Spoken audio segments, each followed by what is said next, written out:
Est-ce que tes stocks de myoglobine et ta filière lactique vont limiter ton effort sur une séance de VO2 max dégressive? J'ai reçu une question d'un des auditeurs, merci Johan, sur Instagram concernant la différence entre une séance de VO2 max dégressive et une séance de VO2 max type 30-30. Je vais te lire sa question et après je vais tenter d'y répondre du mieux possible. Salut Sean, je voulais partir sur un bloc pour augmenter ma VO2 max. J'ai donc analysé le dégressif. Cependant, je ne comprends pas comment on peut passer plus de temps à VO2 max que sur un 30-30 à VMAI. Je trouve que le temps de repos est beaucoup trop long, notre consommation d'oxygène et notre FC va forcément redescendre de façon importante. De plus, les temps d'effort sont relativement longs, les stocks de la myoglobine ne seront pas suffisants. On va donc utiliser la filière anaérobie lactique pour refaire de l'ATP, ce qui va complexifier l'effort, voire même provoquer l'arrêt de l'effort. J'attends ta réponse avec impatience car je suis complètement perdu. Alors, on va prendre quelques-uns de ces éléments un par un. Tout d'abord, les stocks de myoglobine. Personnellement, je n'ai pas connaissance que ce soit un facteur limitant dans ce genre d'entraînement, que ce soit des 30-30, que ce soit du VO2 max dégressif. Alors, et pour ceux qui ne savent pas ce que c'est le dégressif, je te mettrai un lien en haut ici d'une vidéo que j'ai fait sur le sujet, mais en gros tu prends des intervalles qui vont devenir de plus en plus petits au fur et à mesure du bloc que tu es en train d'effectuer ou de la série que tu es en train d'effectuer, avec un repos qui est en général aux alentours de 2 tiers du temps de travail. Donc si tu as 3 minutes d'effort, tu as 2 minutes de repos, ensuite tu passeras peut-être à 2 minutes 30 d'effort pour 1 minute 45 de repos, etc. etc. Et tu termines sur des petits fractionnés. L'idée de cet entraînement étant que ça te permet de passer un temps plus important à une intensité plus haute et notamment proche de ta VO2 max. On sait que pour développer ta VO2 max, il faut passer du temps proche de cette VO2 max et c'est l'accumulation de temps dans la séance qui va apporter les résultats que tu recherches notamment. Donc pour revenir à ta question Johan, à ma connaissance la myoglobine ne pose aucun souci, c'est pas ça un des facteurs limitants dans l'effort. Et quand tu parles de la filière anaérobie lactique, il faut savoir qu'elle est tout le temps active cette filière. C'est pas comme si seulement sur un certain type d'effort elle va être activée. Non, dès la basse intensité, dès les premières secondes, dès les premiers instants de l'effort, tu engages ta filière anaérobie lactique, donc ta glycolyse, le fait d'utiliser des sucres, mais encore une fois, anaérobie lactique, c'est pas anaérobie. Parce que forcément, le lactate que tu produis via la glycolyse, via la dégradation des sucres, il doit être réutilisé par les mitochondries, alors tant que tu en as assez. Et si tu n'en as plus assez au niveau local, au niveau musculaire, eh ben, ce lactate passe dans le sang et peut être ensuite utilisé par le cerveau, par le foie, par le cœur ou oxydé dans d'autres muscles également. Donc, c'est pas ça nécessairement qui va venir limiter l'effort en soi et que ce soit sur un 30-30 ou sur un VO2 max, un entraînement VO2 max type dégressif, de toute façon tu vas produire pas mal de lactate.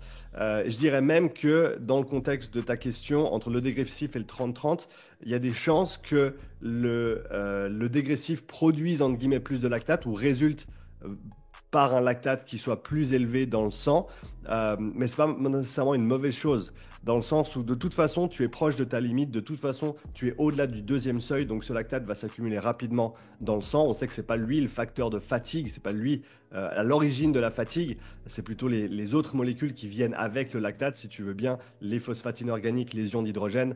J'ai fait une vidéo sur le sujet sur la chaîne, si tu cherches fatigue musculaire, tu la retrouveras. Et je dirais que le 30-30, pour moi, c'est une très bonne séance d'introduction pour la haute intensité. Hein, c'est une que je vais utiliser en début de cycle ou avec des débutants, mais au final, à mon avis, c'est pas le meilleur format d'entraînement pour développer sa VO2 max une fois que tu as déjà un bon niveau d'entraînement.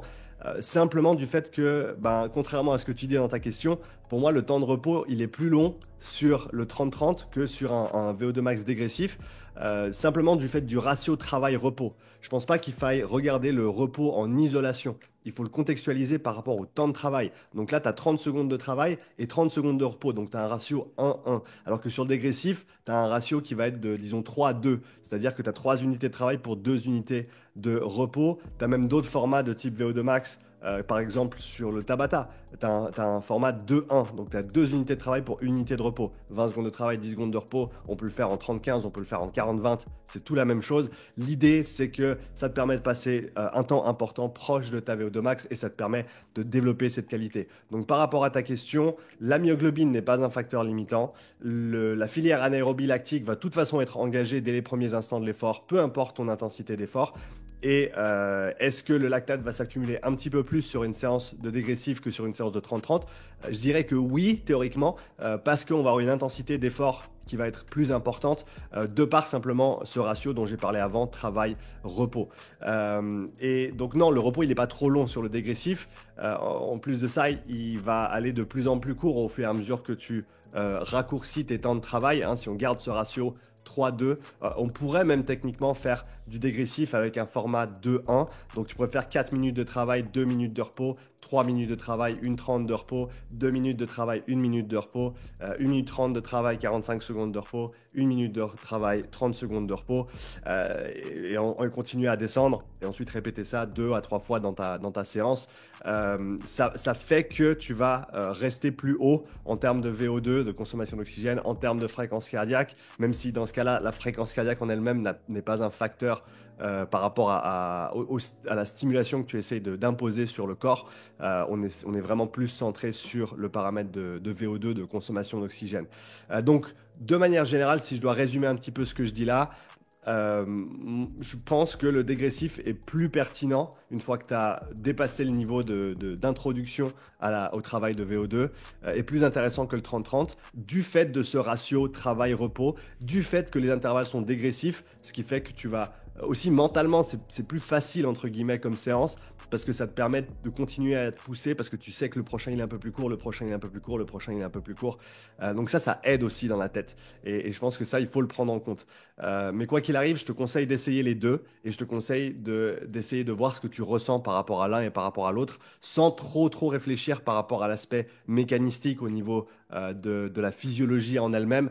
Fais les deux séances, regarde tes ressentis et choisis ensuite la séance selon ton objectif actuel, selon le moment de la progression, le moment de la saison, etc. J'espère que j'ai pu répondre à ta question. Si tu as d'autres questions sur la VO2 max, n'hésite surtout pas à les mettre dans les commentaires et on se voit dans la prochaine vidéo.